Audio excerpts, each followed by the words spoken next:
Welcome to the CNBC Africa special, where we come to you from the 44th edition of the World Economic Forum, currently taking place in the ski town of Davos in Switzerland. This annual gathering brings together over 2,500 delegates from across the world, representing government, business, civil society, academia, and the media. First held in 1971, the forum discussions focus on key global developments and issues, putting emerging economies like those on the African continent firmly in the Davos spotlight. The World Economic Forum sets a special focus, for example, on Africa, because it's an amazing, exciting continent. And we see there the basis for amazing growth as well. But it's important to have the right way to growth. We are talking about inclusive growth. That means equality as well. The development challenges that Africa faces truly require everyone to agree to roll up their sleeves and think about things differently. And this is why this year the focus of the meeting is forging inclusive growth and creating jobs. With the continent of 1 billion set to double to 2 billion by 2050, some experts believe that Africa does not only have the ability to solve its own, but global issues as well. I see Africa as probably the solution to some of the global crises that exist, in the sense that it's still a continent that needs to be developed, and therefore creates the opportunities for people to come and invest and give value to their own economy by doing things in Africa itself. The main thing is, yes, we do need investment in Africa. We do need a much stronger global participation. But I think the rest of the world's got to appreciate that Africa will only come to its own if it begins to do things itself. And if the Africans participate in that growth, they participate in that turnaround and actively involved in the whole process. I think that is the one step that we need to take. An African nation that has taken a step in the right economic direction is Nigeria, with the West African nation showcasing a strong delegation at this year's annual meeting. Nestled in the western part of the African continent, Nigeria has been earmarked to be part of the top 20 best performing economies of the globe by the year 2050. Now, with such an optimistic outlook on the country's economic growth, it's only natural that Nigeria decided to bring a strong contingent of leaders to WEF 2014. The likes of Oscar Onyema, who's the chief executive of the Nigerian Stock Exchange, Aliko Dangote of the Dangote Group, as well as President Goodluck Jonathan. Well, we caught up with some of these leaders to find out what exactly Nigeria wants to leave on WEF's agenda. Africa's population is projected to grow to 1.4 billion naira and 1.4 billion people by 2015. That's a massive population. It's also developing into a very strong middle class, building a strong middle class, which on its own generates demand for FMCG goods, telecommunications, and so on. So I think the rest of the world cannot afford to continue to ignore Africa, including Nigeria, if they want to move away from the saturated economies of the developed parts of the world. Now, the yields and the returns on investment in this part of the world is superior to what you get in the other parts of the world. And sometimes I think the risks are overhyped to the extent that they scare away some of those investors. I think they do that deliberately because they don't want the rest of the world to understand and share from the benefits of the rewards and the returns they get in Nigeria. And I take a look at MTN, for instance, that has made about $2 billion in profits on an annual basis from the operations in Nigeria. Now, my worry is, what else do we need to put in place to explain to the whole world that Nigeria is ready for foreign direct investments and to attract investors into Nigeria? I think the reality is that the rest of the world is saturated. The opportunities exist in Nigeria. They call them challenges, infrastructure, but they are opportunities for investments as far as I am concerned. And the wise investors from the rest of the world are already beginning to take a cue from this, and they're coming into Nigeria for investments. With the estimated population of 170 million, Nigeria's potential as both a consumer and investment market is on the rise, offering businesses the opportunity to not only expand in territory but across the region as well.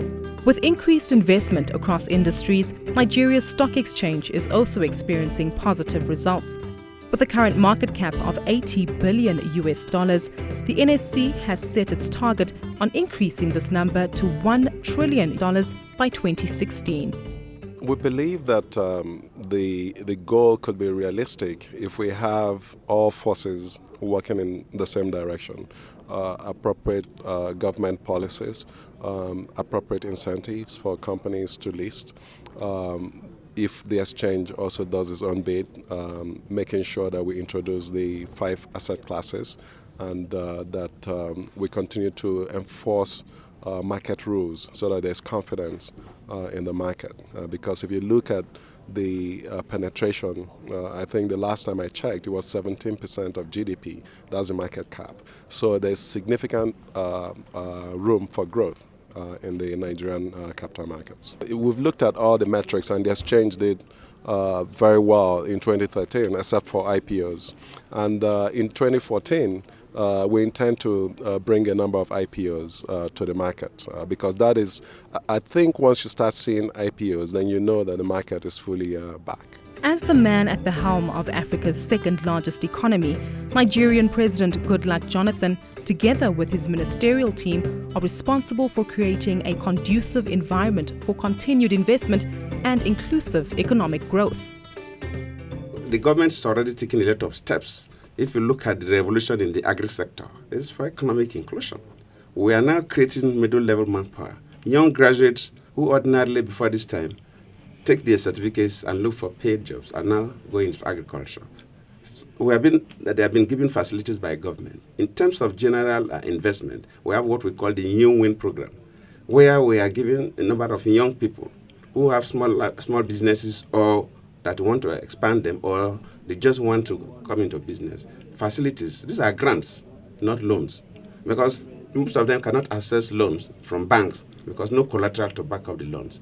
And for us to create that level, to get a new breed of entrepreneurs that will grow to become the Dangotes of today, government must assist them.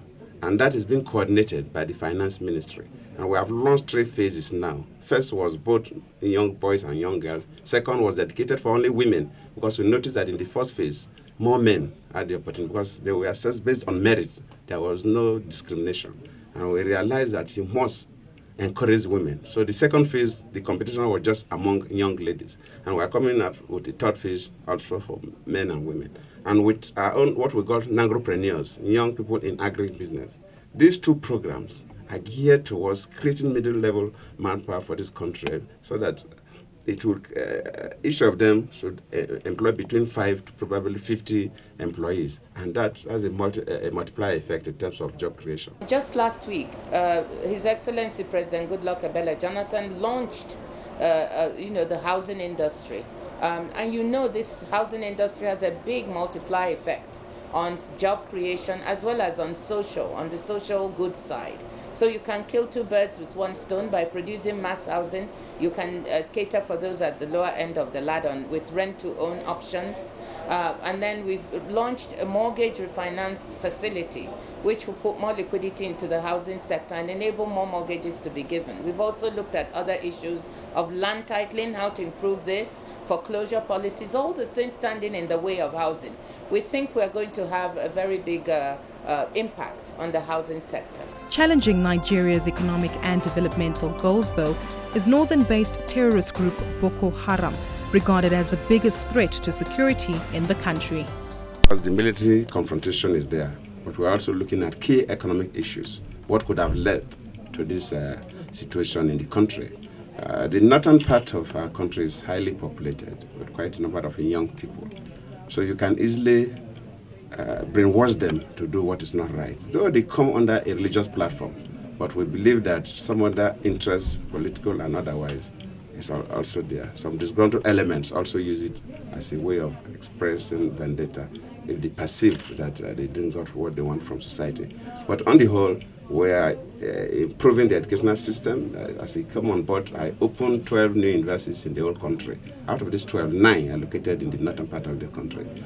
Naturally, the federal government don't even participate in basic education. That is the first 14 years of the first 16 years of education in our country. But we, because of the challenges we have in the north, we are intervening robustly. We are making agriculture as a business. Only Monday this week, I launched what we call dry season farming. This is concentrated in the north to make sure that we grow food and create the middle level manpower. So this trickles down to create wealth for the people.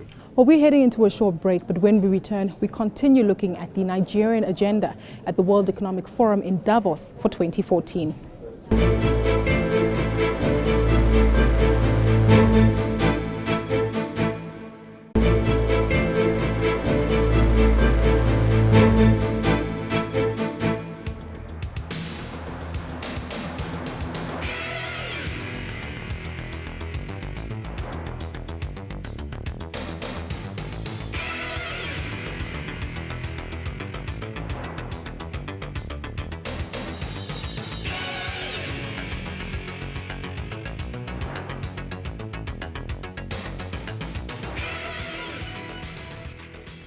Welcome back to the CNBC Africa special. Oil and gas have long been the cornerstone of the Nigerian economy, but it's the recent changes that have been implemented into the country's power sector that have generated this newfound optimism regarding operating efficiencies in that region. Perhaps this could result in improved foreign direct investment inflows into the West African state. You know, we say oil is the bedrock. Yes, it accounts for more than 70% of government revenue, so to that extent. But I just want to say one thing, Bronwyn, that we're happy about. The growth we've seen in the Nigerian economy these past few years has been driven by the non-oil sector. However, oil is still critically important to us. The gas sector is even more important because of our power objectives. And but we're being very cautious because oil prices are very volatile and subject to uncertainty in the world environment. So we've been we've budgeted at a price of about $77.5 per barrel for the 2014 budget and a modest 2.38 million barrels per day. And because of the problems we've had in the past with quantity shocks due to shut-ins and oil theft, we've been very modest in our projections, and we want to make sure that we take the global environment into account. It's a good time for us. I mean, oil prices have been consistently above $100 per barrel. There's a huge capital investment in the continent. Mozambique has had an incredible discovery. As we know, there's over 120 trillion cubic feet of gas, which will see several LNG plants get built over the next 10 years in that location. Nigeria continues to have a consistent investment, and there have been quite a number of IOC divestments on the onshore, giving indigenous players an opportunity to get involved in the business as usual. Nigeria is regarded as the biggest exporter of oil on the African continent. It is, however, struggling with the reality that it's losing 20% of its total oil production per day. This due to a variety of internal factors. I wanted to explain how we get to this point. Basically, the common answer what people give is corruption. Yes, there must be corruption, and there's corruption in Africa. There's corruption in Nigeria. I've never denied that. But what I'm saying is that corruption is not the major thing that is creating the limited growth of our economy. Corruption is there. Government must fight corruption. Government must work with the people to fight corruption. So that is it, and we are doing our best, and we will continue to do our best. We must collectively reduce corruption, no doubt about that. But what I'm saying is that the vandalism of the gas lines, for example, our power sector, we are moving on. But not too long ago, over a 1 month period, the major gas line that takes gas from the Niger Delta to power plants, we have vandalized up to 25 points. If people vandalize a crude oil pipeline, they steal the crude oil and sell it. Probably we say the security agencies are corrupt, that's why they couldn't arrest the people, they were bribed and so on. But why should you vandalize a gas line? Because you don't take the gas. That tells you that some criminal elements, either for political reasons or for some other reasons, are deliberately trying to pull the government down.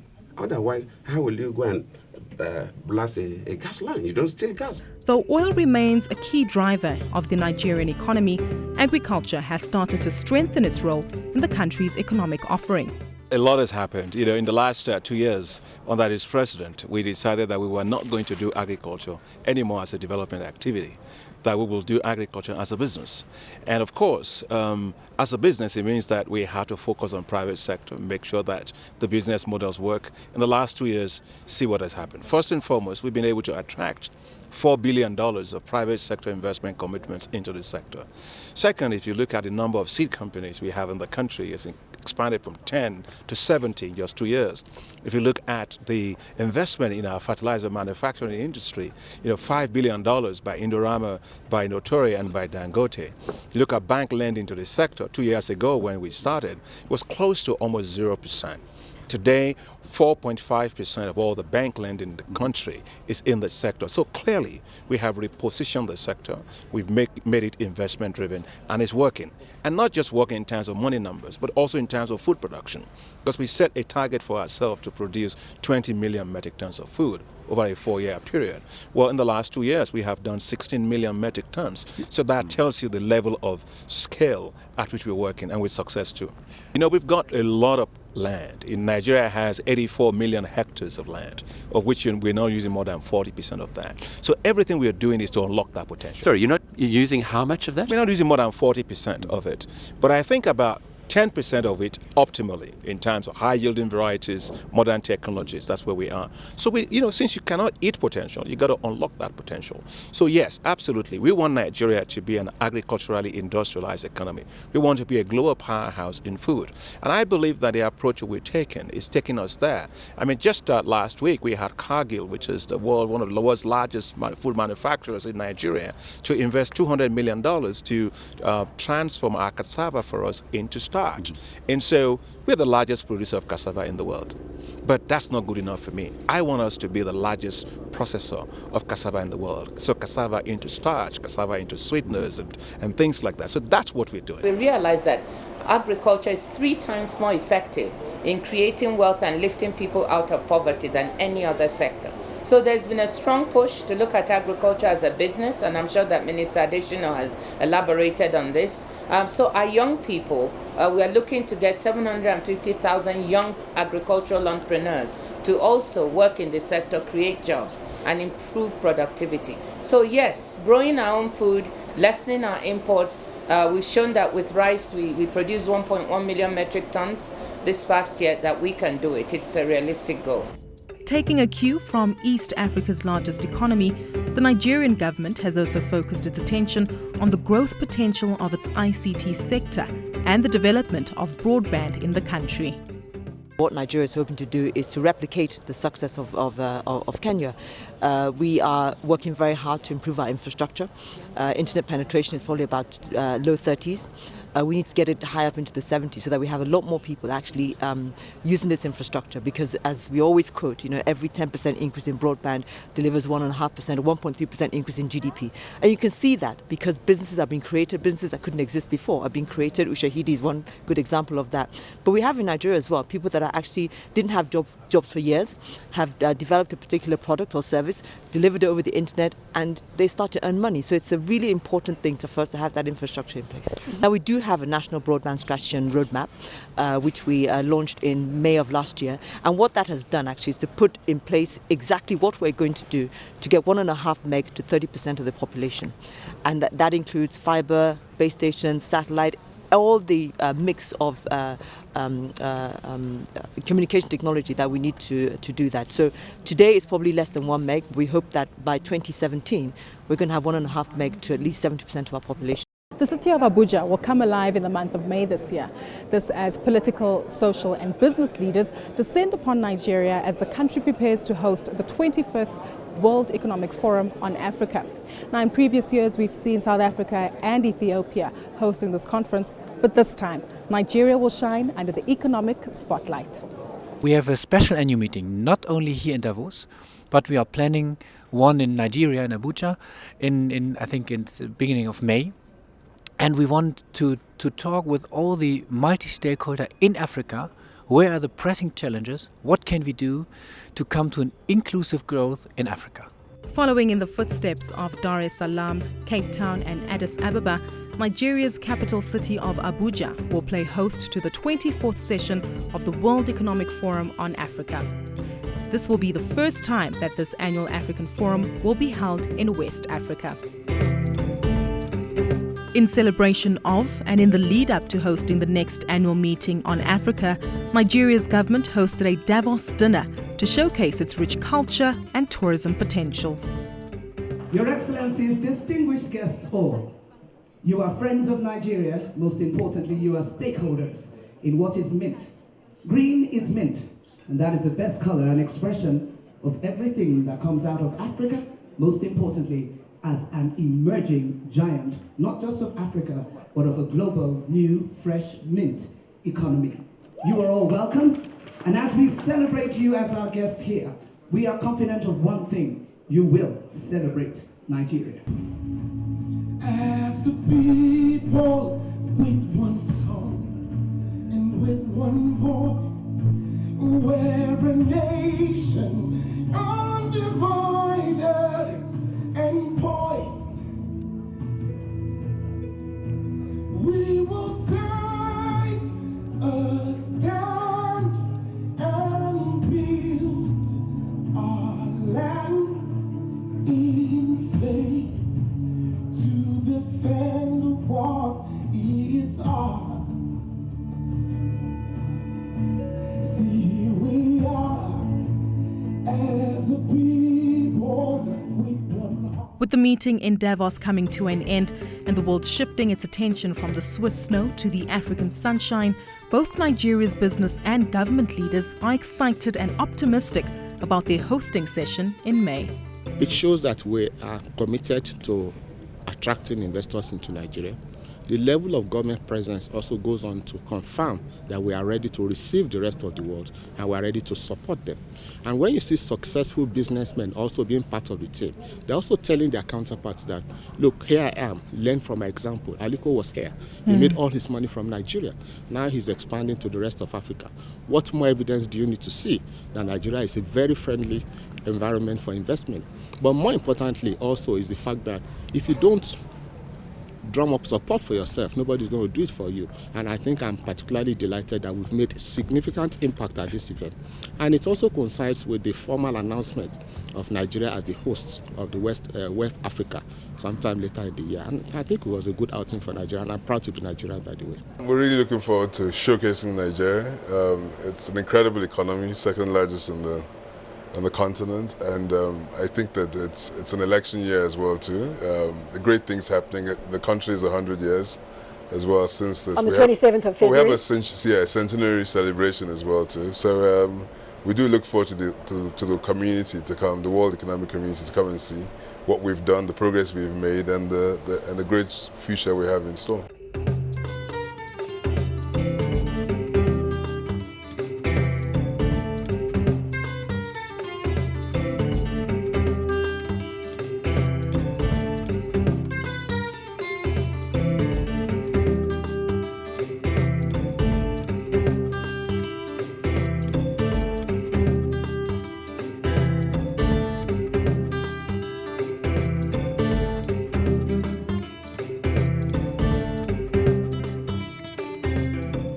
Well, this brings our CNBC Africa special to an end, where we've been taking a look at the Nigerian agenda here at the World Economic Forum in Davos. For myself and the team, it's goodbye.